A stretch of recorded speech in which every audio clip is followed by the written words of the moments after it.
algunos años atrás. Y la dejé de ver cuando su hija más grande tenía 9 años. ¿Cuántos años tenía la hija más grande? 9 años. Y de repente, no era una persona cercana a mí, pero yo la conocía. Entonces de repente me contactó a mi teléfono personal para dejarme saber que estaba teniendo problemas con su hija mayor. Su hija, que tenía 9 años cuando ellos se fueron, ahora tenía 16 años. Entonces ahora era un adolescente. Y ellos estaban teniendo problemas con su hija. Entonces yo le pregunté específicamente qué eran los problemas, cuál era la naturaleza de los problemas que están teniendo con la hija. Y ellos me dijeron de que en realidad no sabían cuál era el problema que tenía la hija de 16 años. Entonces yo les pregunté, pero ¿cómo saben entonces que está teniendo problemas? Y ella me dijo, es que no nos habla, no se comunica con nosotros, pero la vemos sufrir. La vemos sufrir y no sabemos cómo ayudarle. No sabemos cómo ayudarle. Entonces yo, en una forma ingenua, tratando de coordinar algo para que ellos trajeran a la hija y yo pudiera hablar con ella, me di cuenta que ellos habían traído a su hija ese día. Entonces yo le pregunté, ¿tu hija está acá? Y ella me dijo, sí. Y esta jovencita de 16 años había venido en contra de su voluntad. Ahora escuchen lo siguiente, cuando yo me di cuenta que esta joven había venido en contra de su voluntad, las posibilidades de que yo pudiera hacer algo productivo con ella, yo me considero un buen consejero familiar, pero hay situaciones donde no puedes forzar a las personas, y esta era una adolescente que venía en completo desacuerdo, la habían forzado a venir. Entonces nos sentamos juntos, intenté hablar con ella, intenté tener una conversación con ella. Desafortunadamente no se abría. En algún momento le pregunté, ¿estás teniendo problemas con tus padres? Y me dijo, sí, estoy teniendo problemas con mi mamá, con mi abuela materna. Y yo le dije, ¿quieres platicarme lo que está sucediendo? De repente yo te puedo ayudar. Situaciones como estas las veo consistentemente en mi profesión de consejero familiar.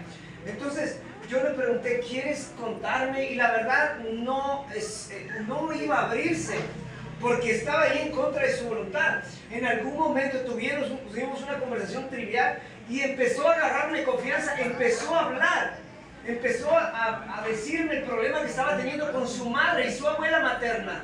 Ok, ahora escucha lo siguiente, en algún momento ella empieza a tener confianza para conmigo y en algún momento me dice, yo no sé cómo ayudarme a mí misma. Y luego me confiesa que ella se está cortando los brazos. ¿Ustedes conocen a alguien que se corte los brazos? ¿Conocen a alguien? Ok, escuchen, miré algunas manos. Hay muchas personas que desafortunadamente recurren a esto. Ahora escuchen, ella traía unas mangas en sus brazos muy similares a esto. ¿Ok? Entonces yo no podía ver sus heridas en sus brazos. Entonces le pedí por favor que si se removía las mangas de sus brazos para poder hacer una evaluación de la gravedad de su situación. Entonces la chica quería contarle a alguien. Ella tenía el deseo, sus padres desconocían esto, tenía 1 año cortándose. Y se quitó las mangas, pero luego se cubrió porque no quiso mostrar. Le dio pena mostrar sus lesiones. Yo le dije, escúchame, en todos los años que yo tengo trabajando de consejero familiar, yo he visto muchas cosas. Tú puedes confiar en mí. Y entonces la chica abre sus brazos y yo puedo ver estas laceraciones en sus brazos, en sus hombros. Y eventualmente me dijo, tengo más en mi vientre y en mis piernas. Y yo oré con ella en este momento, cuando yo me di cuenta la gravedad de su situación. Una jovencita de 16 años. ¿Por qué se cortan nuestros hijos? ¿Por qué se lastiman de esta manera nuestros adolescentes? ¿Por qué? El Instituto Nacional de Salud Mental dice lo siguiente: los jóvenes tienden a cortarse como una manera de lidiar con el dolor emocional. Ellos están sufriendo, eso lo tenemos claro. El cortarse puede proporcionar alivio temporal, dando la sensación del control sobre el sufrimiento interno. Los adolescentes no tienen la capacidad de poder manejar su dolor interno. A veces nosotros como adultos tampoco lo podemos hacer. Y estos jovencitos no saben, entonces en el afán por transferir el dolor de adentro de ellos hacia afuera donde lo puedan manejar, se cortan, se laceran sus brazos. Puede ser también una manera de expresar sentimientos dolorosos que no pueden articulizar con palabras. Es una palabra de decir necesito ayuda, necesito que alguien me ayude. Escúchame, si una cosa yo te puedo decir sobre esta población que se está autolastimando es que están sufriendo. Son adolescentes mayormente y jovencitos que están sufriendo. En Estados Unidos, en el día de hoy, 6,5 millones, escúchame, 6,5 millones de adolescentes están cortándose activamente en cualquier momento. Ahora, de repente tú estás pensando, esto tiene que ser un problema de falta de educación. Esto tiene que ser un problema de ignorancia. Pero déjame decirte que casi 4 millones de jovencitos universitarios se están cortando. Este no es un problema de ignorancia. Este es un problema que estamos enfrentando real. Escucha lo siguiente. Cuando yo tengo la oportunidad de escoger mis temas, yo pienso en el lugar donde los voy a presentar. Y con mucha frecuencia he pensado, de repente estos problemas no se aplican a este lugar en específico. Pero luego me doy cuenta que este lugar es un metrópolis inmenso también. Y que tiene todos estos desafíos también. Ahora yo te pregunto, ¿a dónde refieres a esta persona? ¿A dónde refieres a una persona que tiene problemas como estos? Y de repente se te viene a la mente, tiene que ser el centro psiquiátrico, tiene que ser el centro psicológico. Pero yo quisiera decirte en esta noche que tú tienes que traerlos a esta iglesia. ¿Cuántos dicen amén?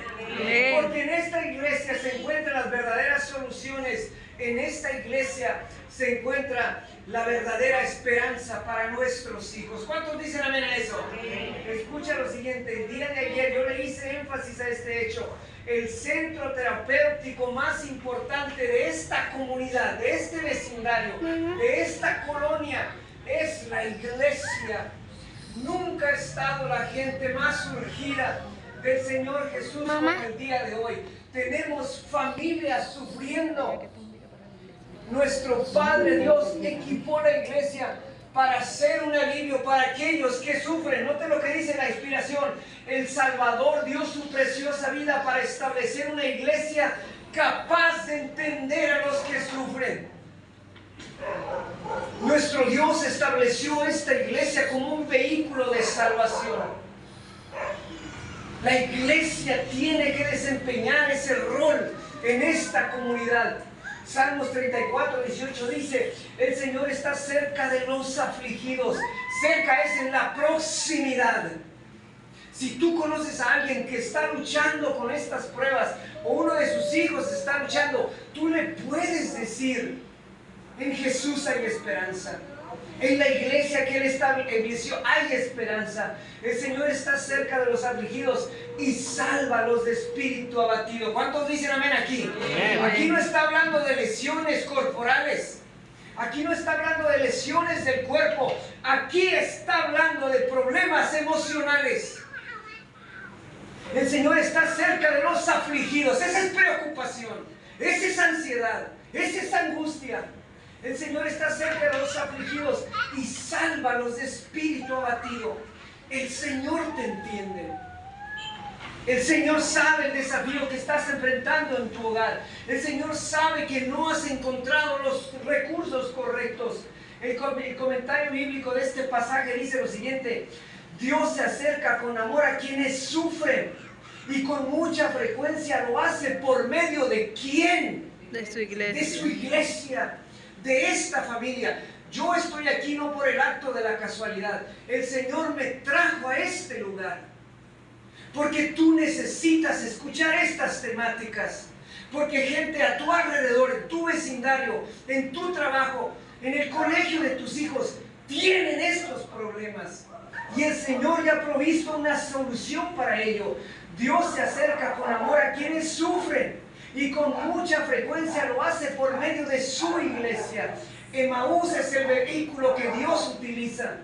Como cuerpo de Cristo, los creyentes son llamados a reflejar su amor al ofrecer ¿qué? Esperanza, consuelo y restauración al afligido. ¿Cuántos dicen amén? Amén. Ese es mi anhelo para esta iglesia. Vamos a orar brevemente. Padre nuestro que estás en el cielo, santificado sea tu nombre. Honrado y exaltado sea tu nombre, porque tú eres un Dios de bien. Tú eres un Dios que restaura. Tú eres un Dios que sana. Tú eres un Dios que puso esta iglesia en un lugar estratégico.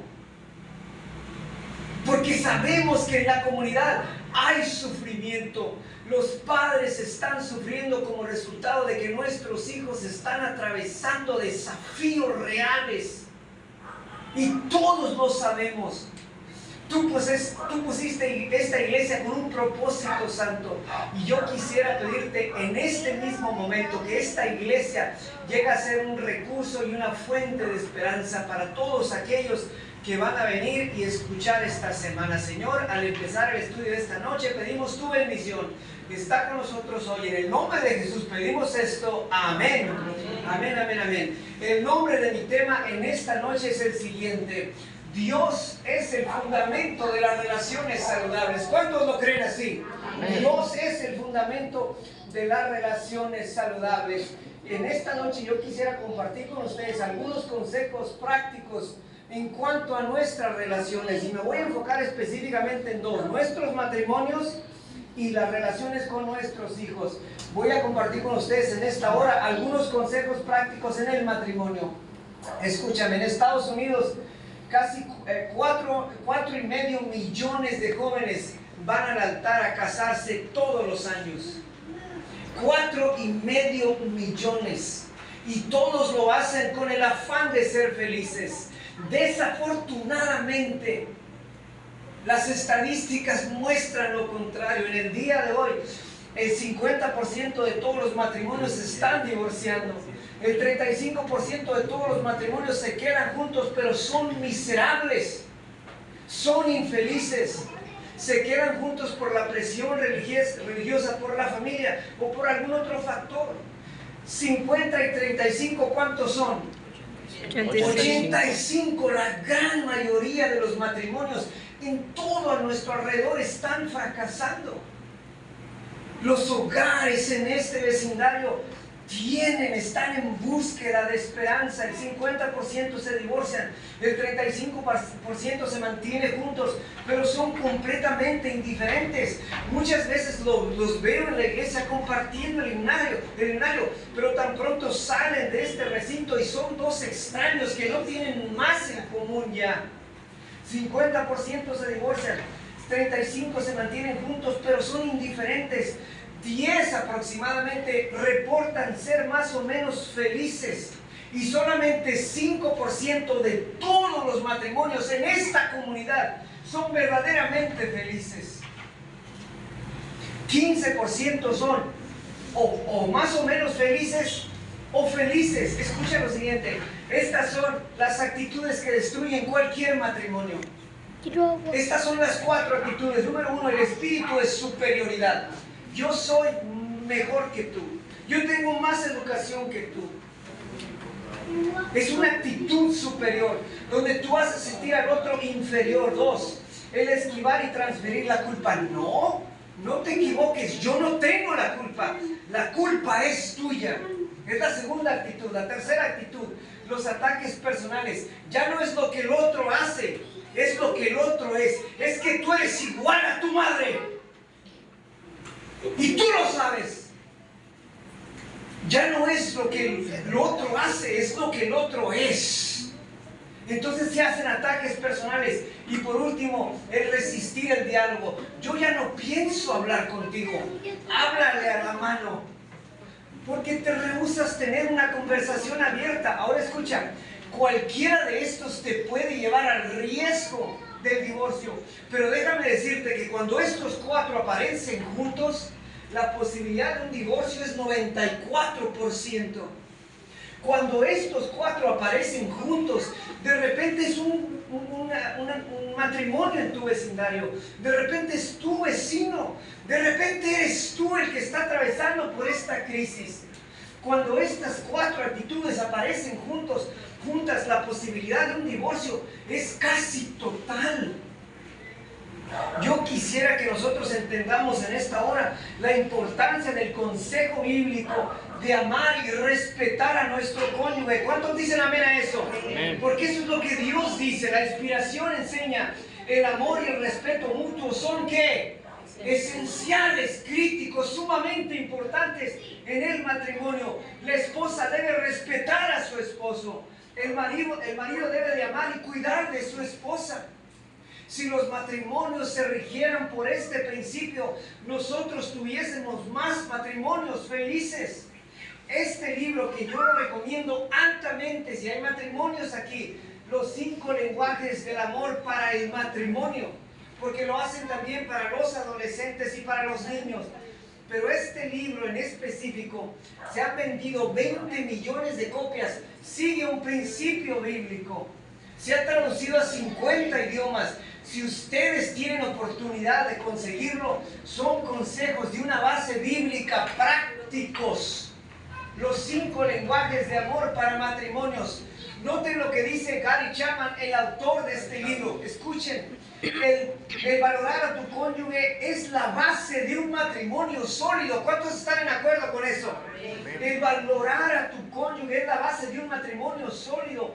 Es una decisión consciente de priorizar sus necesidades, sus sueños, su felicidad.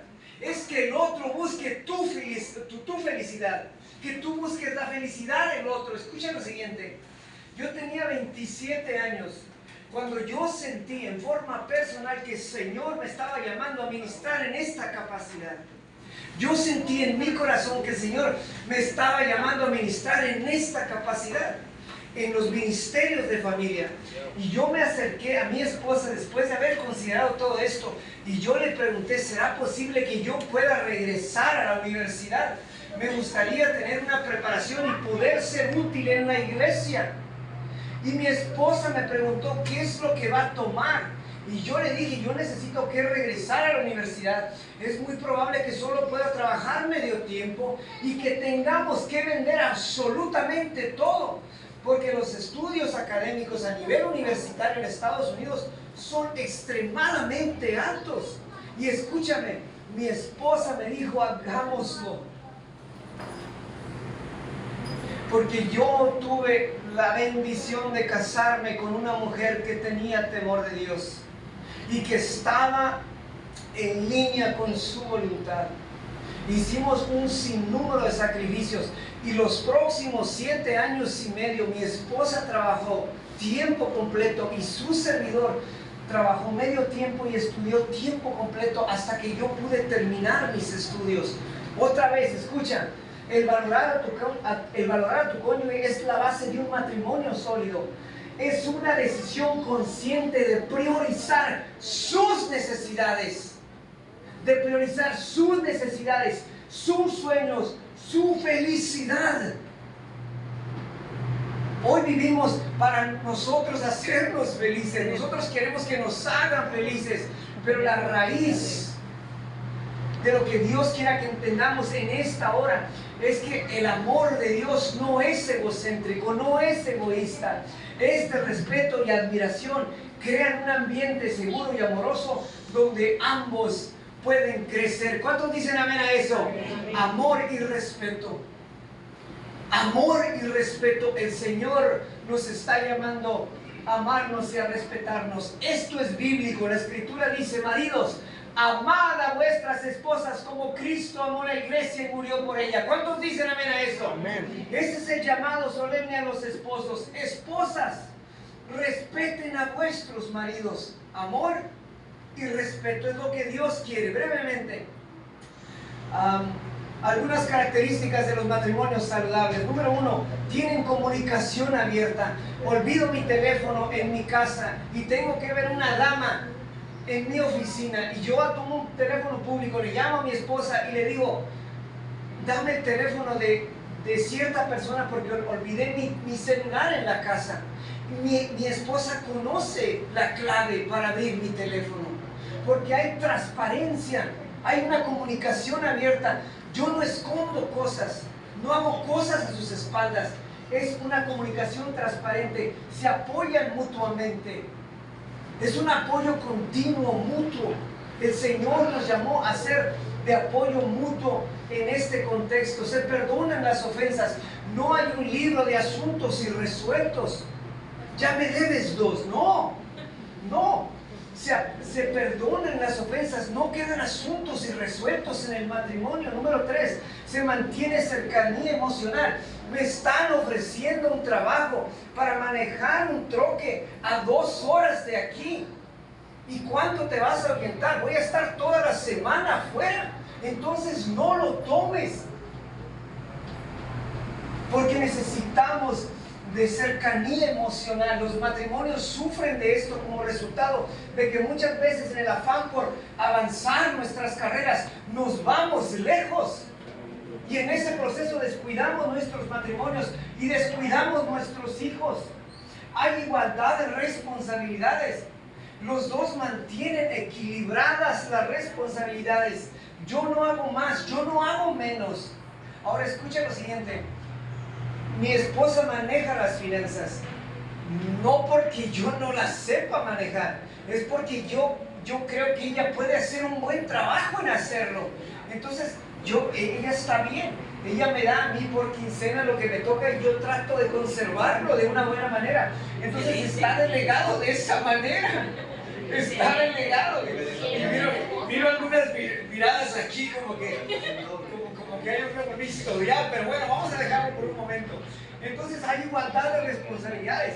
Se respetan la opinión del otro. Escucha lo siguiente. Mi esposa recientemente estuvo trabajando para la organización. Estuvo trabajando como administradora en uno de nuestros colegios adventistas y recientemente terminó su trabajo con ellos y le dijeron que habían puesto a un lado una inversión para ella y como ya se estaba desligando del colegio adventista, le pidieron que lo movieran. Entonces yo conozco algo de inversiones y yo le dije, no te preocupes, yo voy a hacer una búsqueda y vamos a encontrar dónde acomodarlo.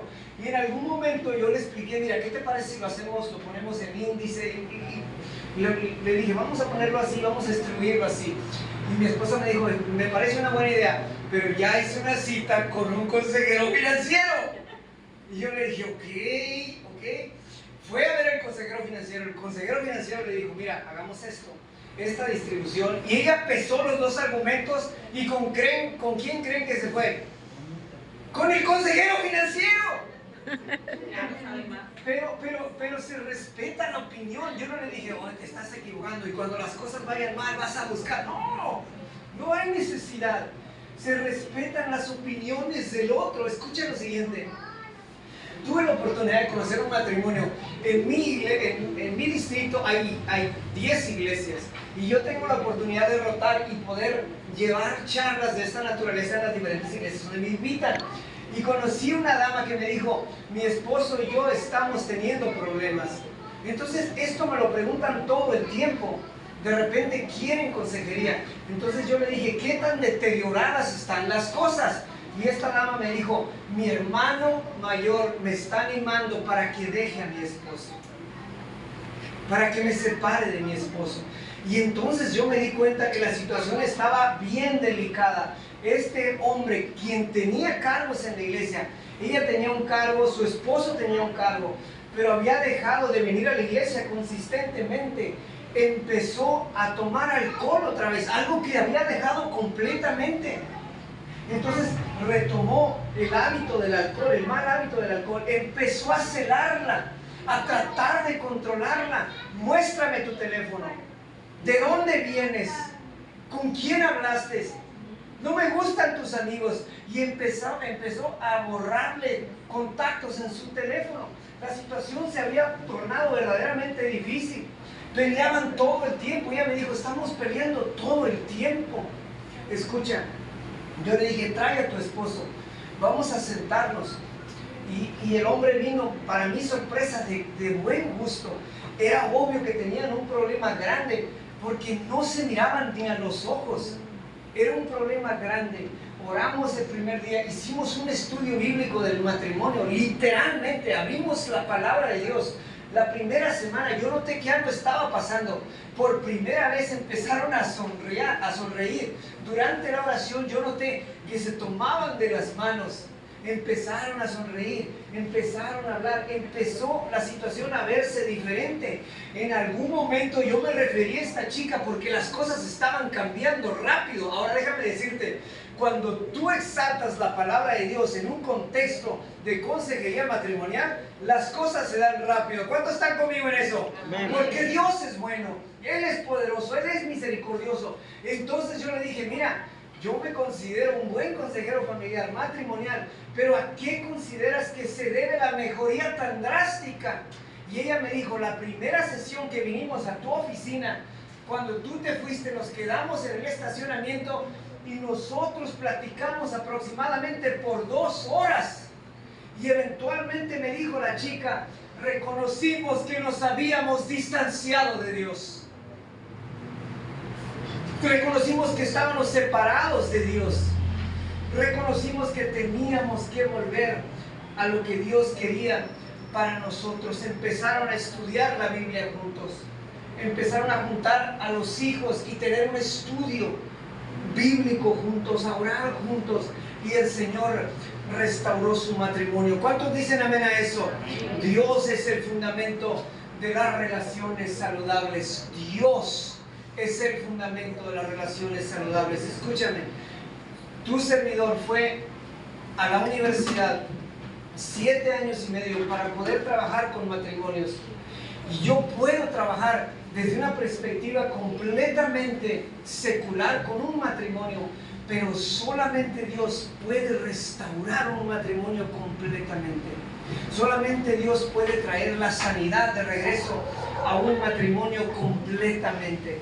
Ahora quisiera compartir con ustedes algunos consejos sobre los hijos, sobre la crianza. Noten lo siguiente. Se hizo un estudio en la universidad, para mi parecer, más importante del mundo, la Universidad de Harvard en Estados Unidos. Se hizo un estudio muy interesante. Ellos estaban tratando de entender qué es lo que le da estabilidad emocional a un joven. ¿Qué es lo que le da estabilidad emocional? Entonces este estudio se trató específicamente de eso. ¿Cuáles son los factores que determinan la estabilidad emocional?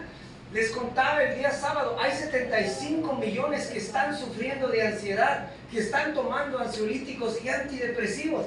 Y la Universidad de Harvard quería saber cuáles son los factores que determinan la estabilidad emocional. ¿Cómo es que la gente se mantiene sana, emocionalmente sana? Encuestaron 7.500 personas. ¿Por cuánto tiempo? 14 años. Los siguieron. Tomaron adolescentes aproximadamente de 14, 15 y 16 años y los siguieron por 14 años a 7.500 de ellos. Ahora, cuando el estudio empezó, estos jovencitos tenían 14, 15, 16 años. Cuando el estudio terminó, estos jovencitos ya estaban casados en su mayoría. Ya se sabía qué había pasado con ellos. Entonces en 14 años se entendieron muchas cosas sobre estos 7.000 jóvenes que estudiaron. Desde los primeros años se dieron cuenta que en el estudio entre estos 7.500 había aproximadamente 250 jóvenes verdaderamente especiales que gozaban de salud mental. Noten específicamente lo que notaron de estos 244 jóvenes. 244 jóvenes de 7.500. Ellos encontraron que estos jóvenes mostraban mejor estabilidad emocional. Reportaban un alto grado de satisfacción con la vida. Eran felices. Estos jóvenes eran felices. mantenían relaciones saludables con sus padres, algo que no lo vemos tanto ahora. Se abstuvieron de tener relaciones sexuales en forma prematura, se mantuvieron puros hasta el matrimonio y no habían experimentado con drogas ni alcohol. 744 jóvenes hicieron esto, todo el estudio. ¿Qué tenían en común estos jóvenes? ¿Qué tenían en común? Sus padres los llevaron de niños a la iglesia consistentemente y ahora ellos asistían a la iglesia consistentemente. Sus padres los reunían para orar y estudiar la Biblia en el hogar y ahora ellos oraban y estudiaban la Biblia en su hogar. ¿Qué podemos aprender de este estudio? Que tenemos que traer a nuestros hijos a la iglesia, que tenemos que juntar la familia, estudiar y orar con ellos. ¿Cuántos dicen amén a eso? Amén. Esto es sumamente importante. La Escritura dice, y estas palabras que te mando yo hoy estarán sobre tu corazón y las repetirás ¿a quién? A tus hijos. El afán de Dios es que el pueblo de Israel, y es el mismo afán para nosotros, es que nosotros transmitiéramos una escala de valores espirituales a nuestros hijos. Y en ese proceso salvaguardamos la vida de nuestros hijos. La Escritura es clara. Quisiera darles en este momento algunos consejos prácticos sobre la crianza de nuestros hijos, creando a nuestros hijos con amor y con disciplina. Noten lo que dice mi autora favorita. La inspiración dice, padres y madres en el hogar, debéis representar el carácter amoroso de Dios. ¿El carácter qué de Dios? Amoroso. El amor de Dios debe sentirse en el seno del hogar. Padres y madres, en el hogar debéis representar el carácter amoroso de Dios. Habéis de requerir obediencia, no con una tormenta de palabras, sino en una forma bondadosa y amante. Junta los juguetes. ¿Por qué? Porque yo digo. No es lo que dice el pasaje. No es lo que dice el pasaje. El pasaje dice, padres y madres en el hogar debéis representar el carácter amoroso de Dios. ¿Eso no es amor? Habéis de requerir obediencia, no con una tormenta de palabras, sino en una forma bondadosa y amante. Noten cómo termina el pasaje. Debéis estar tan llenos de compasión que vuestros hijos se sientan ¿qué? Atraídos a vosotros. El consejo bíblico siempre está por encima del consejo secular. Noten lo que dice la inspiración. Cristo asignaba a los niños un valor tan elevado que dio su vida por ellos. Entonces, ¿por qué los maltratas?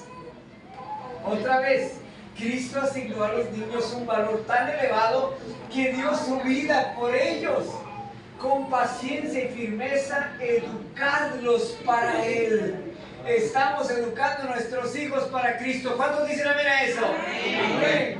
Sigue diciendo, disciplinadlos con amor y con paciencia. Palabras sabias. Algunos consejos prácticos para los matrimonios y las familias hoy. Exprésales afecto. No les digas que los amas. Muéstrales que los amas. Desde pequeños hasta que son grandes. Mi hijo se fue a la universidad y tuvimos la oportunidad de comprarle un carrito usado. Y se fue a la universidad y anduvo en un carro. Nunca le cambió llantas al carro. Y las llantas estaban desgastadas. Y un día se le ponchó una llanta en una calle principal. Y la grúa se lo llevó porque todas las llantas estaban malas. Entonces llegamos a la llantera, mi esposa y yo, y le preguntamos, ¿qué pasó? Mi llanta está malograda. Y en eso llega el llantero y dice, no es una llanta, son todas las llantas, están malas. Entonces yo dije, ok, ¿y qué vamos a hacer acá? Y me dijo, ¿cuánto van a hacer por las 4 llantas? Y me dijo, va a ser tanto. Y yo le dije, está bien, póngansela. Entonces yo volteo a ver a mi hijo y le digo, ¿de dónde salió este dinero? Y mi hijo me dice, del presupuesto de emergencias. Y le dije, sí, has aprendido bien, nomás cambia las llantas sistemáticamente. Entonces, no les digas que los amas, muéstrales que los amas. Ámalos incondicionalmente, sin condiciones. Se equivocan, no le hace. síguelos amando, muéstrales, exprésales afecto, escúchalos activamente, siéntate a un lado de ellos, platica con ellos, escúchalos. Todo lo que tienen que conversar contigo es importante. Acéptalos tal como son. Escucha lo siguiente, yo tuve una hija, mi hija menor. Tuve un hijo y luego tuve una hija. Mi hija menor, cuando ella tenía 6 años, los maestros notaron que había algo que no estaba bien con ella. Entonces le hicieron los exámenes psicométricos y se dieron cuenta que ella tenía un trastorno de aprendizaje. Entonces, en la escuela adventista, el colegio adventista donde nosotros la llevábamos, ellos irónicamente nos recomendaron que la lleváramos a la escuela pública para que recibiera estos recursos. Y nosotros dijimos, nosotros no vamos a sacar a nuestra hija del colegio de la iglesia, la vamos a mantener aquí y vamos a trabajar con ella. Y eventualmente hablamos con los maestros trabajaron con nosotros, mi esposa tomó esto con mucha seriedad, ¿ok? Eventualmente terminó sus estudios primarios, secundarios, se fue a la preparatoria, a la universidad, hizo muy bien, sacó 2 maestrías como resultado de que nosotros la aceptamos tal como era. Ella no era como mi hijo mayor. A mi hijo mayor le venían todas las cosas fácilmente. Ella le tardaba mucho tiempo a aprender los conceptos. Ama a tus hijos incondicionalmente. Acéptalos tal como son. Dales tiempo de calidad. Asegúrate que pasas tiempo en forma sistemática con ellos. Esto es sumamente importante. Aparta tiempo para tener el culto familiar con ellos, pero pasa tiempo con ellos aparte del culto familiar también. Valida sus sentimientos. Esto es bien importante. Escucha, cuando viene el niño a tu cuarto y te dice, mami, tengo miedo, y tú le dices, no debes de tener miedo, mira con los ángeles de Dios acampan alrededor. No, valida sus sentimientos. La niña te está diciendo, tengo miedo. ¿Por qué no le puedes decir, hija, cuando yo tenía tu edad, yo tenía miedo también? Pero la Escritura dice, la palabra de Dios enseña que Dios está con nosotros siempre. Entonces valida sus sentimientos. Ese es otro consejo práctico muy importante. La palabra de Dios es eficaz. Ahora, tenemos que ser francos. Como familias vamos a enfrentar desafíos. Yo no les estoy diciendo que ustedes no van a enfrentar desafíos, pero nosotros tenemos la invitación de Jesucristo que nos dice que venid a mí.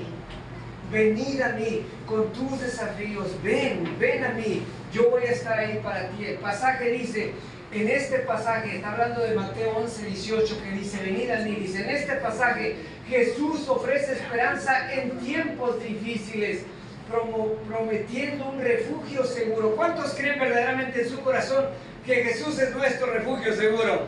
Amén, así dice la Escritura. En este pasaje Jesús ofrece esperanza en tiempos difíciles, prometiendo un refugio seguro. Jesús brinda descanso a los agobiados y es un amparo en el tiempo de tormentas. ¿Cuántos dicen amén a eso? Amén. Amén. Escuchen, quiero terminar con una historia, porque todo lo que les he contado en esta noche tiene que ver específicamente con lo que Dios puede hacer con nuestros hogares. Quiero contar la historia brevemente, la historia de Paula. Paula era una madre soltera. De repente ustedes conocen a una madre soltera en su vecindario. De repente hay madres solteras aquí y saben los desafíos que una madre soltera tiene. Son desafíos reales, en muchos casos desafíos grandes. Y ese era el caso de Paula. Paula batallaba con depresión mayor y depresión bipolar. En los momentos más difíciles de su experiencia en el pasado, él se había aferrado al amor que le tenía a sus hijos para mantenerse enfocada en ellos, porque estas luchas eran tremendas. El lidiar con esta cruz de depresión era muy difícil. Y llegó un momento en la vida de esta mujer donde ella sintió el rigor de las circunstancias y se sintió deprimida. Y aunque siempre sus hijos habían sido una razón para seguir adelante, en este momento ella estaba literalmente dándose por vencida. Ella siempre fue una mujer ejemplar, a pesar de que batalló con depresión. Escuchen lo que ella hizo. Se dio por vencida, empezó a escribir cartas de deseos que tenía para sus hijos, porque ella estaba considerando quitarse la vida, distribuyó la patria potestad, la custodia de sus hijos, entre toda su familia. En las siguientes semanas empezó a pagar todas las deudas que tenían como familia, desde lo más sencillo, la luz, el agua, todo. Empezó a terminarlo, a dejarlo completo. Ella había pensado, va a llegar un día donde yo voy a dejar el último de mis hijos y me voy a parar en una vía del tren y lo voy a terminar todo, porque yo ya no puedo más con esta cruz. Esta mujer estaba sufriendo como resultado de una depresión clínica por muchos años, y en esos valles hondos donde ya no vio esperanza, consideró quitarse la vida. Finalmente llegó ese día. Ya tenía todo preparado, las cartas donde despejaba sus deseos escritos, o donde distribuía la patria potestad de cada uno de sus hijos. Había hecho todo. Ahora escucha lo siguiente. Ella tenía un niño de 7 años que notó que algo estaba mal con su madre. Los otros hijos no lo habían notado, pero este niño notó que algo estaba mal con Paula, su madre.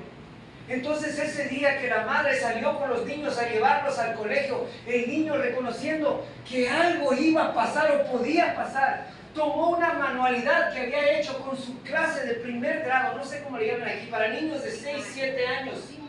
Entonces tomó una manualidad y él fue el último niño que salió del automóvil. Entonces la madre lo abraza y el niño está saliendo, y el niño le extiende a su madre este regalito, esta manualidad, y le dice a la madre: mamá, yo te hice esta manualidad para el Día de las Madres, pero puedes abrirlo hoy. El niño, presintiendo de que algo no estaba bien con la madre, le extiende el regalo a la madre lo toma y lo pone sobre el tablero del carro y sigue su marcha, abraza al niño, el niño se va. Finalmente llega la madre específicamente enfrente de la estación del tren, donde se va a parar enfrente de un tren para terminarlo todo, esa angustia de tantos años. Ahí se acaba ese día. En el asiento del pasajero, ella distribuye todas las cartas, separa todo para que lo encuentren pronto y se den cuenta que ella dejó sus deseos escritos en varias cartas. Mira su reloj por última vez, el tren está llegando, el tren está cerca. Entonces empieza a salirse y se da cuenta de la bolsa que el niño le regaló y decide abrirla antes de bajarse. Y dentro de esa bolsa había un osito que decía: mamá, te amo. Mamá, te amo.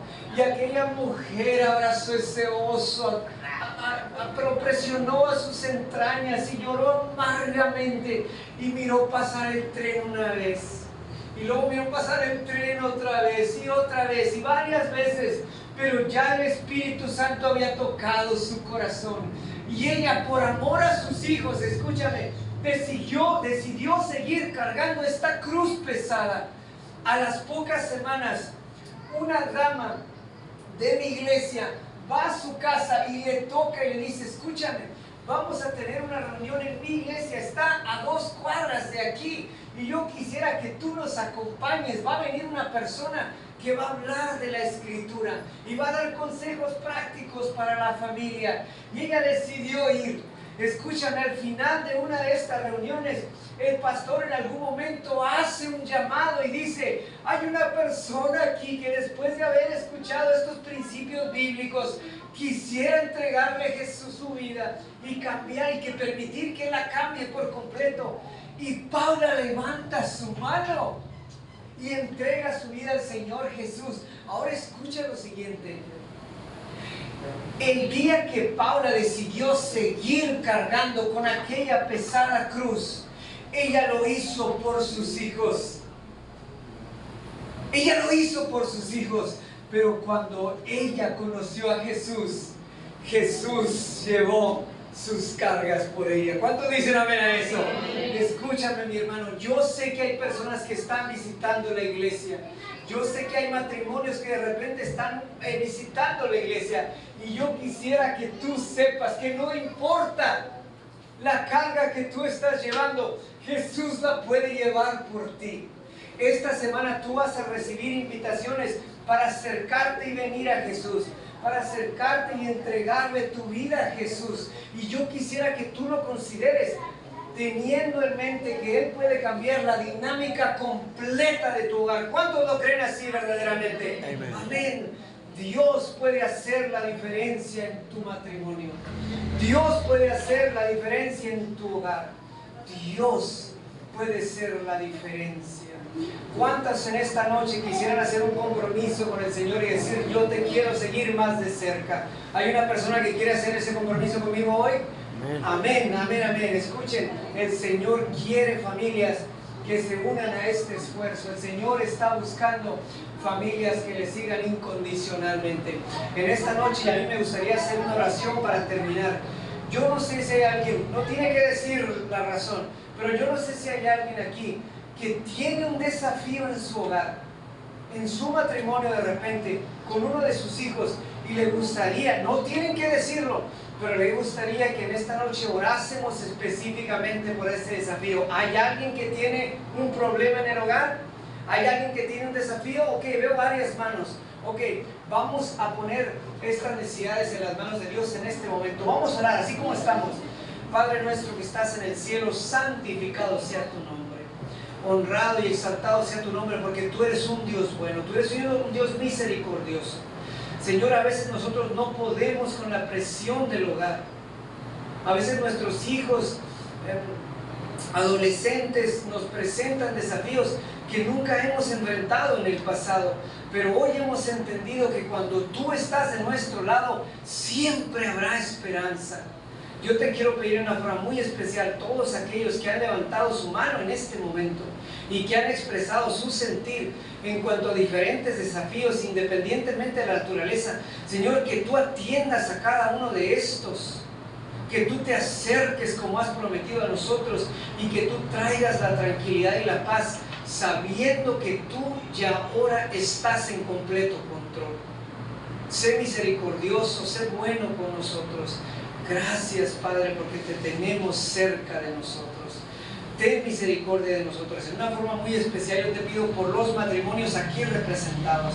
Yo te pido también por aquellos que tienen hijos en la etapa de la adolescencia, que están pasando por pruebas difíciles. Cércalos del mal, protégelos. Por aquellos padres que tienen hijos pequeños y les preocupan las decisiones que habrán de tomar más adelante. Dales sabiduría. Dales el conocimiento para que ellos puedan guiar a sus hijos por los caminos correctos. Señor, tú eres la solución para nuestros desafíos. Acompáñanos, Padre. En una forma muy especial, yo te quiero pedir una forma muy especial por esta iglesia, que siempre sea una lumbrera para esta comunidad, que los matrimonios y las familias de esta comunidad puedan entrar a este lugar y encontrar esperanza independientemente del desafío que están experimentando. Gracias por tu amor. En el nombre de Cristo Jesús pedimos esto. Amén. Amén, amén, amén. Hermanos, gracias por venir en esta noche. El día de mañana continuamos. El día de mañana tengo un tema preparado para ustedes. Espero que vengan. Va a ser de gran bendición. Si tú tienes una persona que está sufriendo como resultado de algún desafío de índole, de angustia mental, de depresión, ansiedad, invítalo para que venga. El día de mañana hemos separado una temática específicamente para esa necesidad. Que Dios los bendiga y nos vemos el día de mañana. No sé si tenemos un canto. No, y entonces estamos despedidos. ¿Sí? Los regalos. Los regalos.